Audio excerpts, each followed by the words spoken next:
Vamos a recordar algunos conceptos de contraste de hipótesis. Como el último día no se registró el audio de la primera parte de la clase, os voy a recordar brevemente de qué trataba aquello. En primer lugar,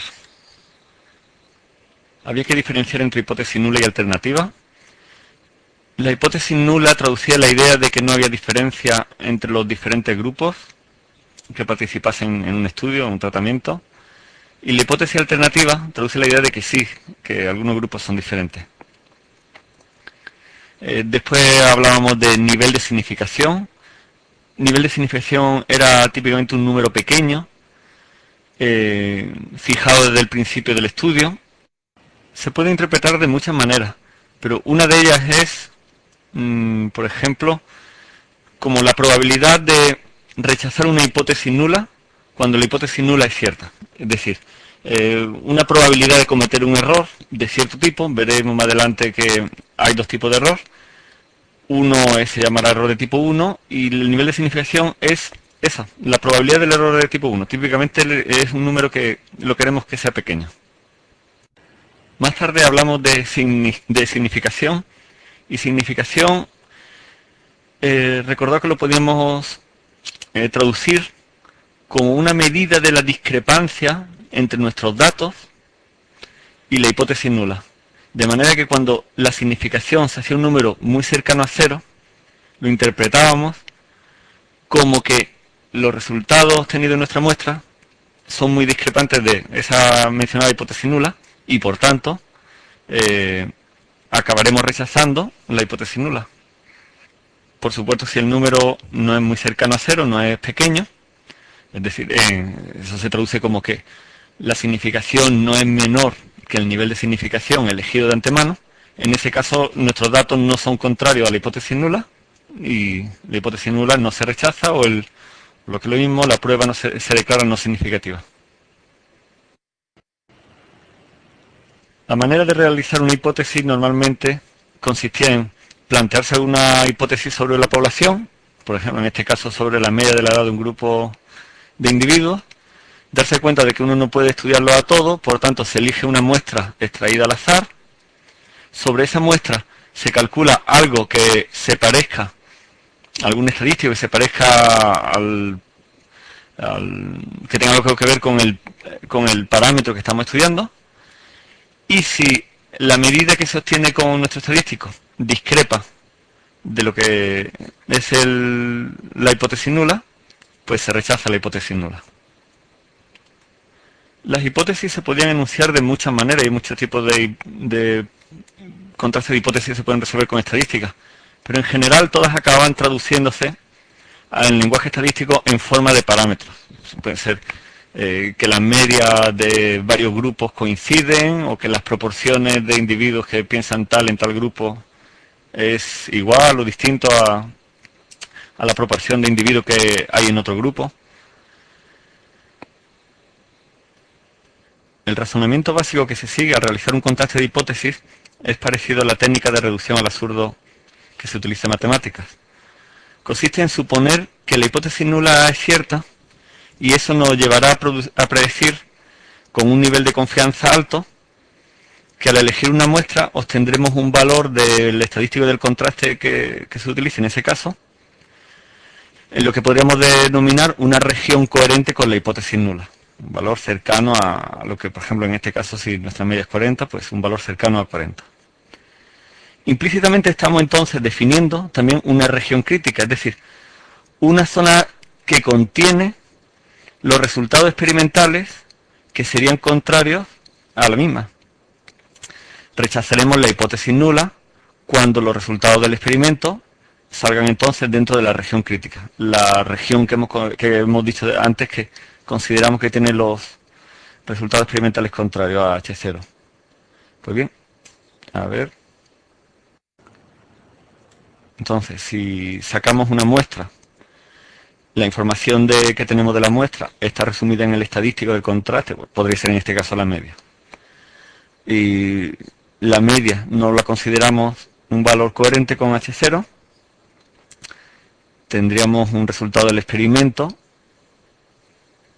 que nos hace rechazar la hipótesis nula.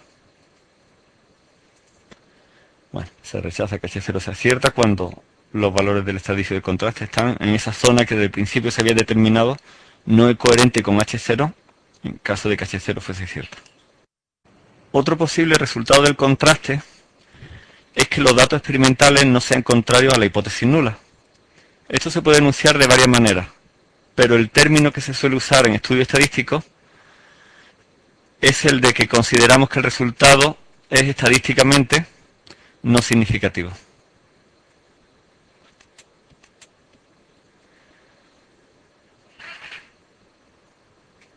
Hablamos de región crítica y de nivel significación, eran conceptos muy relacionados. Habíamos definido la región crítica como aquella región del espacio que contiene los resultados experimentales que consideramos muy improbables bajo la hipótesis de que H0 es cierta. Eso se traduciría en que el nivel de significación alfa, que es la probabilidad contenida en la región crítica cuando H0 es cierta, tiene que ser un número pequeño, típicamente el 5%. Fijaos lo relacionado que está con el 95%, justo el contrario que es lo que se elige como nivel de confianza. La región crítica era algo que estaba fijado desde el principio, antes incluso de recoger los resultados del experimento. Eso se traduce como que alfa era una cantidad fijada de antemano pues, por el investigador. Como vemos, no es imposible que aparezcan, en el caso de que H0 sea cierta, estadísticos dentro de la región crítica. La región crítica será pequeña, pero no ha desaparecido. Y en ese caso, incluso si la hipótesis nula es cierta, podemos vernos obligados a rechazar la hipótesis nula, dado el criterio que se utiliza para tomar decisiones en un contraste de hipótesis. Así que se puede interpretar el nivel de significación, como una de las interpretaciones posibles, como la probabilidad que tenemos de rechazar la hipótesis nula cuando es cierta. Al hacer esto, por supuesto, cometemos un error. A este error más adelante se llamará error de tipo 1. A continuación recordábamos que era la significación de un contraste. Era una cantidad que servía para evaluar la discrepancia entre la hipótesis nula y los resultados experimentales. Y para ello cogíamos como modelo un contraste unilateral, es decir, la región crítica situada solo a un lado. Era una región conexa. Nos fijábamos en las zonas cercanas a la región crítica. Si, por ejemplo, extraíamos una muestra y nos salía un resultado de un experimento que era compatible con la hipótesis nula, pues recordábamos que estábamos en una situación donde no se rechazaba la hipótesis nula. Y aquí observamos que era P. P se podía traducir como la probabilidad de obtener una muestra tan extraña o más que la que nosotros hemos obtenido. Es decir, por eso que se puede interpretar la significación, el P, como esa medida de discrepancia obtenida entre nuestros datos y la hipótesis nula.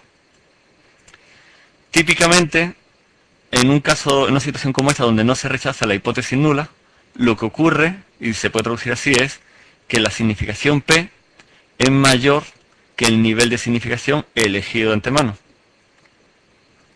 Observar que la significación es algo que es conocido al terminar en realidad el estudio, al obtener los datos muestrales, mientras que el nivel de significación era algo que teníamos claro desde el principio, antes de obtener ningún dato. El contraste, bueno, como aparece aquí, era no significativo cuando P es mayor que alfa. Y obtener un contraste significativo se traducía por tener un resultado experimental dentro de la región crítica, que es lo mismo que tener justo el resultado contrario en cuanto a P y alfa. Significación menor que el nivel de significación.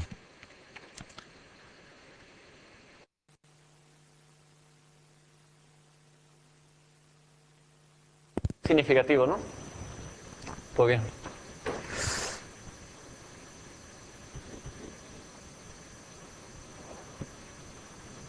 También se puede decir así. si el resultado experimental discrepa más de lo tolerado a priori. Y como resumen, sobre el alfa, el p y el criterio de rechazo de una hipótesis. Realmente esto es casi lo que hay que recordar. Alfa, el nivel de significación, es un número pequeño elegido antes, o sea, elegido al diseñar el experimento. Es lo que uno dice en la sección de material y método. Se declarará significativo un test cuando la significación sea menor del 5%. ¿Qué es P? Lo que conocemos tras realizar el experimento, lo que ponemos en las secciones más adelante en el artículo, cuando uno dice análisis estadístico y va contando las cosas, los resultados con significación entre paréntesis, P igual a tanto, P igual a cuánto. Esto es lo que les decimos tras analizar los datos. Cuando te dicen quién es alfa, lo que sabes es hasta dónde llega la región crítica. O sea, desde el principio sabes cuándo un experimento será suficientemente raro como para rechazar H0. Cuando te dicen quién es P, lo que te han dicho es exactamente cuál es el resultado del experimento. Simplemente que si te lo dan en forma de P, todo el mundo lo va a entender.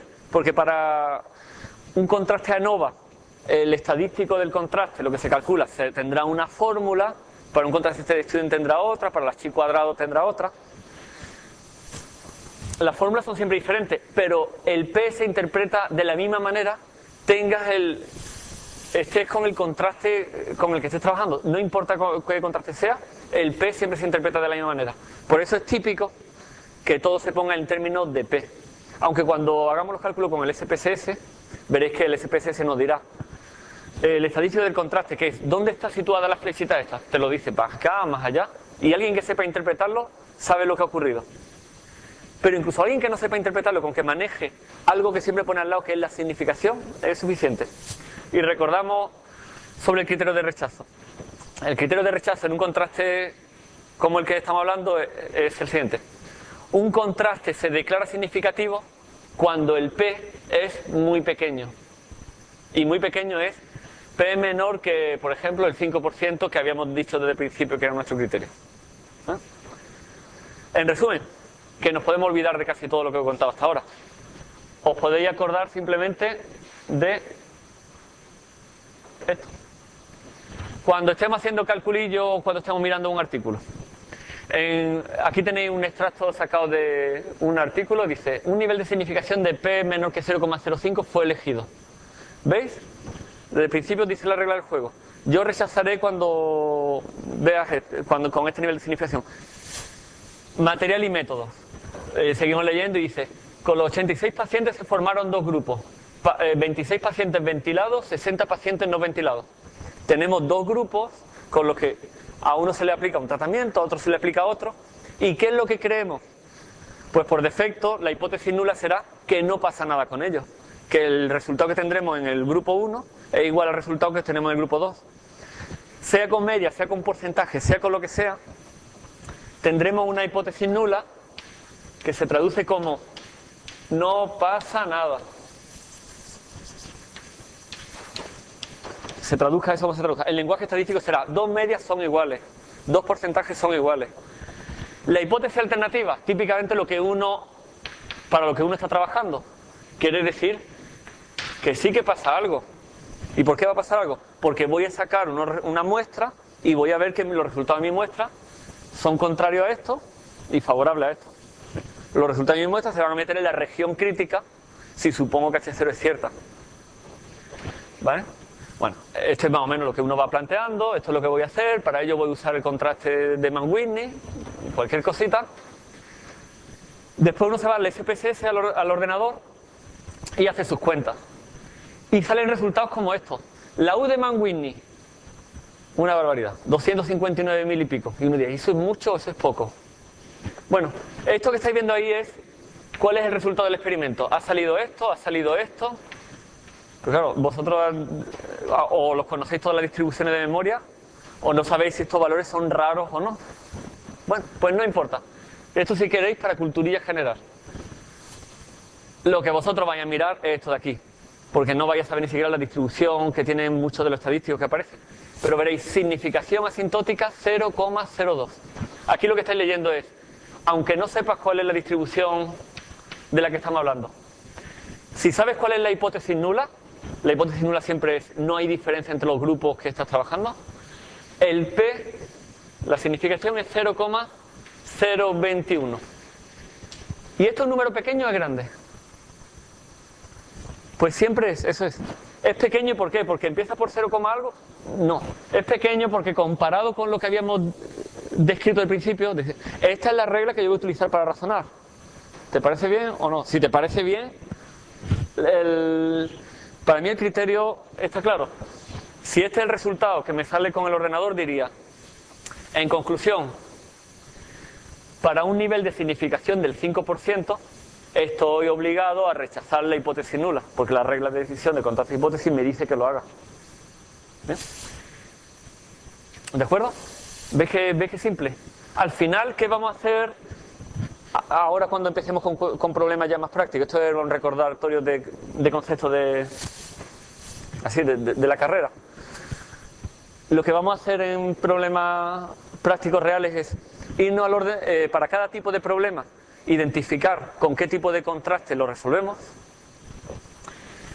haremos nuestras cuentecillas, sabremos cuál es la hipótesis nula y la hipótesis alternativa del contraste, que eso tenemos que reconocerlo, pero cuando sepamos cuáles son, iremos a buscar el P y diremos, hombre, pues sí, ¿se rechaza la hipótesis nula o no? ¿De acuerdo? En cuanto al error de tipo 1 y al error de tipo 2,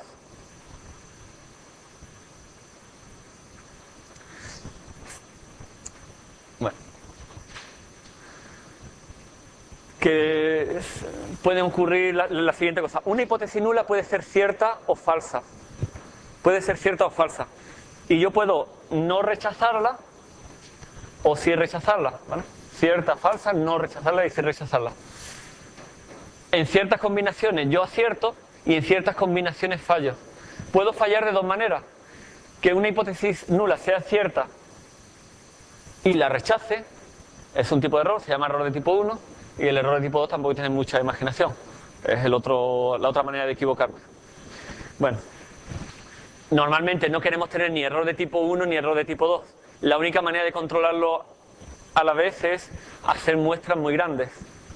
Nosotros no vamos a afinar ese tipo de cuestiones porque ahí hay que hablar mucho de técnica de muestreo, y cuando uno se está planteando un estudio, lo correcto debería ser desde el principio.